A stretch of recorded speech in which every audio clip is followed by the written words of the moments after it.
Hey, you listening. Welcome to another episode of Cash Flow Positive. My name is Kenny. I'm going to be talking about my easiest deal finding strategy that you can literally, if you're listening to this in the car, be sure to park your car after this and hop on Zillow and apply yourself. And if you're on your phone and you're listening to this, you can do this while I'm talking in any market that you're interested in investing in. And I'm telling you, it's been the hands down most reliable and successful way that I find deals, and it might sound surprising. So be sure to listen to the whole episode, okay? Not that you were just going to bug out halfway through, right? Anyway, let's dive into it. So, a certain amount of revenue depending on the market, all right? Meaning, like, if you have certain attributes of a property, it has a high correlation to being successful and doing very well. And when I say very well, we're talking, and it depends on the market. So cut me a little slack on that. But, normally when I'm looking for deals and opportunities, like whether it's for myself or for my higher end clients, I'm looking for deals that are going to gross at least $200,000. So, what attributes does a property need to have in order to have that potential to gross at least $200,000 or more? That's where the real money is, right? I did an episode a few weeks ago. We had some issues with it, so we had to re-release it again on properties that gross over 500,000, and we talked about this. But I want to share with you a few different ways that I personally have found deals specifically at the 200 plus range. And the ones that do 500,000, 300,000, 400,000, they all have this one or two things in common that allow you to have that potential to hit those kinds of targets. So the first thing that I want to discuss with you is understanding the moat, the principle of the moat. I know I've mentioned this a couple of times, and for those of you who follow me and watch my other stuff or come to my free workshops, which I'm hosting one soon, November 14th, I talk about this concept of the moat, right? A moat is something that separates you from everybody else. There's a lot of market saturation going on, not just market saturation, but property saturation too. Meaning, like, everybody's got a 3-bedroom on Airbnb or a 2-bedroom, and everybody's got, a hot tub now. The barrel sauna is becoming normal. All these like basic things. I mean, it's crazy to say basic, but it's just game rooms that are all lit up and just really, really cool stuff. Everybody's got that. Okay. So what really separates you from everybody else? And not only just separates you from everybody else, but something that insulates you from further competition, meaning that somebody can't just come along and replicate it and hope that they're going to do the same amount of revenue. It's just not going to be possible. Somebody can't literally build the same property next to you and replicate the exact same things that you have and expect the same results. What types of properties can give us that? Those are the ones with moats. That's what you're looking for when you're doing your deal finding, is you're looking for a property that has a specific moat. And I'm going to talk about an example of a moat. But here's the thing that people get really, really confused about with moats is they think that I need one big thing that's going to separate me from everybody else. But that's not true. You need at least 2 to 3 big things that separate you from everybody else. Okay. So what are some examples of, first, let's talk about examples of things that can separate you from everybody else. So there are 4 major moat categories that I like to look at when I'm analyzing a market to identify what drives revenue. Okay. And then to find essentially moats or properties that have potential. So number 1, location. This is probably the biggest type of moat that you can have in really, almost any market, right? 90% of markets are locationally based. So think like a beach market being on the beach versus off the beach, right? On the beach is more desirable. Duh. Okay. Think, city markets being downtown is better than being not downtown, right? Where all the action is. So location can be a type of moat, right? Like, they're not building any properties closer to that particular location than where your property's at. Like, that is a moat, right? It's like essentially like an island. Okay, well, there's other types of moats too besides location. There's quality of the property. Okay, and I like to, this one's kind of broad. I like to think of interior, exterior quality, maybe property type. Like, the type of property you have can be really, really important. I think in the Smoky Mountains, for example, we know that log cabins do better than like vinyl sided or, other boring types of normal looking houses. And they just, because that's what people want and expect there. I'm going to be careful with that example because it's not really a moat in the Smokies. So don't go think, oh, I'll just buy any log cabin in the Smokies and expect it to cash flow, because it probably won't. I love that in the Smokies market, in the longevity of it, but I don't like it as a cash flowing market. And the reason why is the moats are really hard to find there. Everybody has views, everybody has a log cabin, everybody's property is already updated, that's performing really well. For the numbers that you want to do, that's really important. Now they have the indoor pool, the property's luxury, all this stuff. There is literally no moat that your property can offer most of the time in the Smokies. It's going to be hard to find one. There's a very, very few that have this like unique difference nowadays because everybody's replicating each other and copying each other, right? So finding properties in markets that have that moat, whether it's location, quality, next is design and decor. And I want to put a little caveat on that one.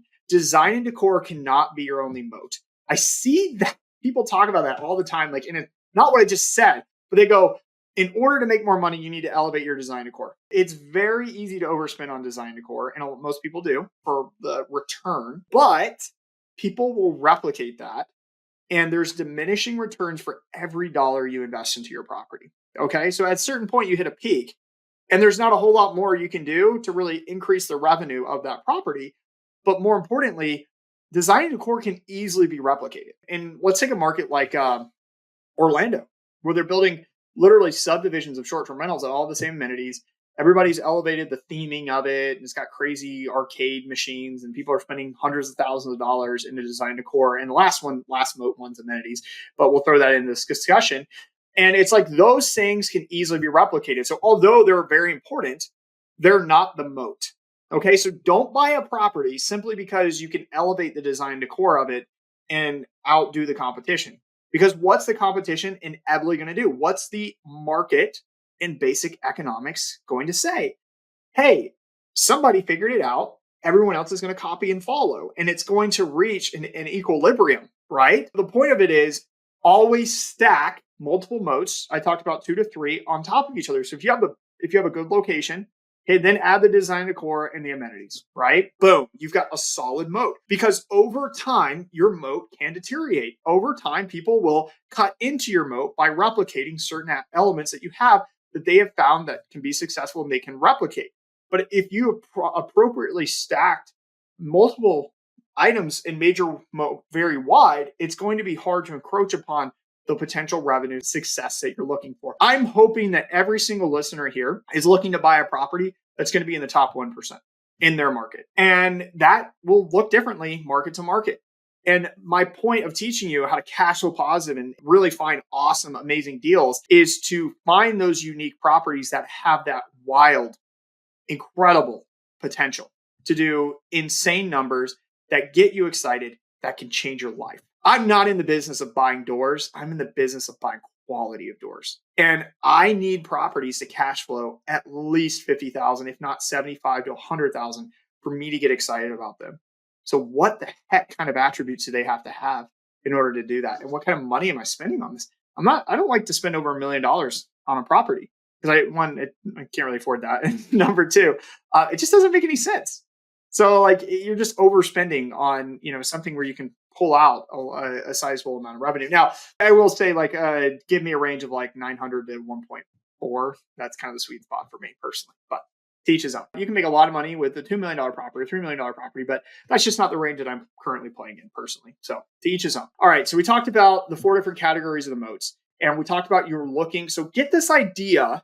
Okay, the deal finding strategy is you're looking for a property that has potential. The number one issue that I see people that are struggling to find deals with, I want you to burn this in your memory what I'm about to say. Pull over right now and write this down, right? No, I'm just kidding. But just remember this. When you're struggling to find deals, it's not that there's nothing that makes sense in the market. You lack vision to identify the moat. Okay, I'll say that again. So if you're struggling to find deals, it's not that there isn't anything in the market, unless you're like only looking in one market and it's very tiny and there's literally nothing for sale. Then okay, yeah, then there's nothing on the market. But like if you're looking at multiple markets across the country and like I can't find anything, the reality is it's not that there isn't anything available. It's that you haven't found or you don't have the vision to understand what would be successful in those markets. So in order to apply any deal strategy to be successful, you have to understand the markets. You have to understand what the revenue drivers are, those 4 categories, how important they are in a particular market in order to discover what the moat is. Okay. Now, I am going to tell you in a second specific property attributes that I look for across the country that hands down will lead you to finding deals a lot quicker and easier. Okay, that's really why you're listening to this, not all the other stuff I talked about, but you need to understand the other stuff because it's foundational. If you don't have a solid foundation, what the actual like do this in Zillow and do that is not going to, you're not going to find any success with it. So the difference, and here's the crazy thing, the best deals that I have found have been ones that have been sitting on the market for many, many days. The one that we just closed on a couple weeks ago in Kentucky that I'm going to be talking about a little bit more as we're going through that project was on the market for 154 days. We got an amazing deal on it, and it's an incredible property. Why the heck was it sitting on the market for 154 days? And the answer isn't that the property sucks or that we need to, spend a whole lot of money on it or just making crap up or, making up numbers. I mean, it's a 9-bedroom property. It's almost 10,000 square feet. Okay. To break even on this property, we only need to gross $120,000 on a 9-bedroom property. That's very, very attainable just to break even. Okay. But I think this thing's going to do $250,000 to $300,000. We got it for $1 million. So how did we find that? What did we do? What about that property stood out to us? And it's not necessarily just the property, it's the certain attributes about the property that stood out to us, and it's the vision. What can I turn this property into to make it a highly successful property that has a moat? But it has to have set physical attributes already or characteristics already in place for me to elevate or bring it to a status. So it needs to have potential. The fact of the matter is, amazing deals out there, like, for example, this one, aren't just going to be jumping up and down, waving their hands, screaming, buy me, pick me, I'm an amazing deal that's going to give you like a 50% cash on cash return or, $100,000 in cash flow, which is what we're projecting, or 120,000 in cash flow is what we're actually projecting on this, 123 if you want to be precise and look at my pro forma. They're not going to be screaming, hey, I'm going to do that. They're going to be the ones sitting on the market for a while. Like literally, that's how it goes. They always sit on the market. There's not multiple bidding offers on them. And the reason why is because people lack the vision to be able to identify them and see that they have the potential because they haven't studied the market revenue drivers. If you don't know what works in Kentucky, then you would have no idea why that property is a good property.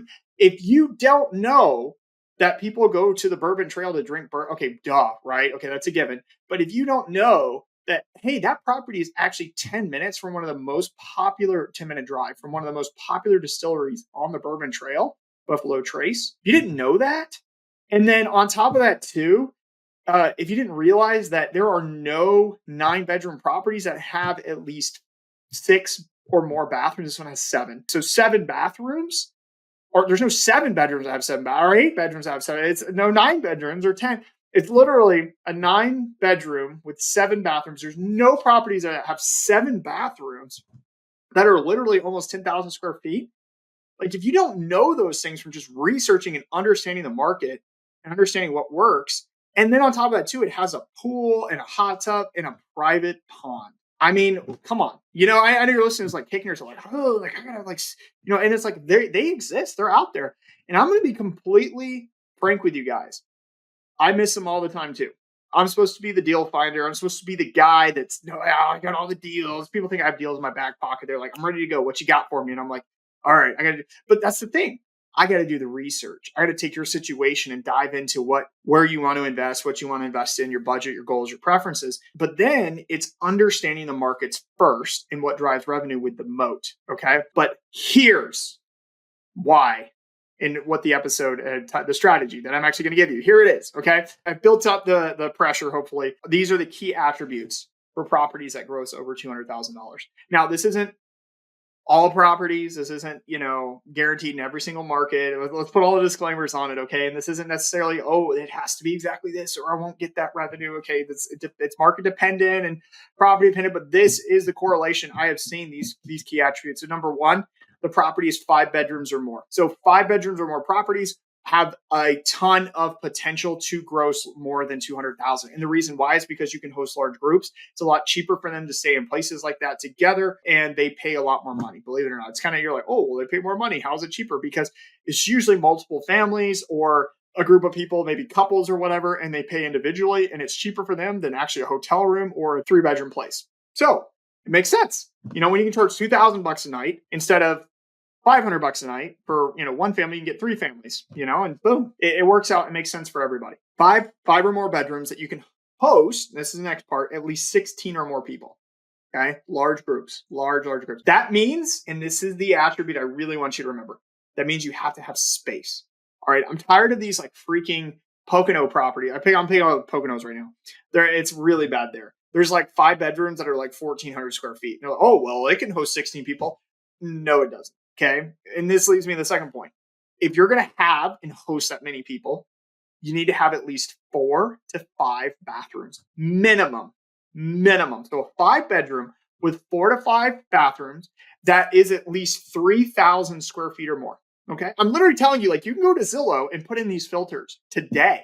Do that right now. You can park the car, pull it over, and put those things in. If you're on a run, you can stop on your run and start putting those things in your own neighborhood. I don't care. So do those things. So those are the attributes. Now, the property I talked about was almost 10,000 square feet. It's like 9 bedrooms, 7 bathrooms. But guys, the group size is huge. You want to shoot for that 16 or more people because you can do that. That's how you hit that 200 plus. That's how you hit the 300, the 400, even the 500,000. Okay. The crazy numbers, the space, think square footage. Don't be buying anything less than 3,000 square feet if you can afford it. Now, for some of you who have lighter budgets, so when I say lighter budgets, think like maybe 500,000 or less. Okay, this isn't really doable, but I would strongly encourage you to find markets. There are a ton of markets out there where there are 5-bedroom properties, 4-bedroom, 5-bedroom properties that are $500,000 or less. Berkeley Springs, West Virginia, number 1. Red River Gorge, number 2. I could just go through the whole list here. We can do some markets in Arkansas and markets in Missouri and markets in the Northeast. I mean, there's a lot of places. Ohio, for example, too. So like, it's definitely doable. You just got to find the right markets, but it's all about space. That's one of the biggest moats. That's my easiest deal finding strategy is find properties that have space on the interior, and then second, space on the exterior. Meaning you don't need to have like 30 acres of land. That's not what I'm talking about. I'm talking about you need to have a yard. You need to have space. People will pay for privacy, space, seclusion. There's moats right there. 3 moats right there. All right. So think about that as you're figuring out what the moat is in a particular market. How can I find and look for properties that have that? Then you can look at the property. It needs to have potential.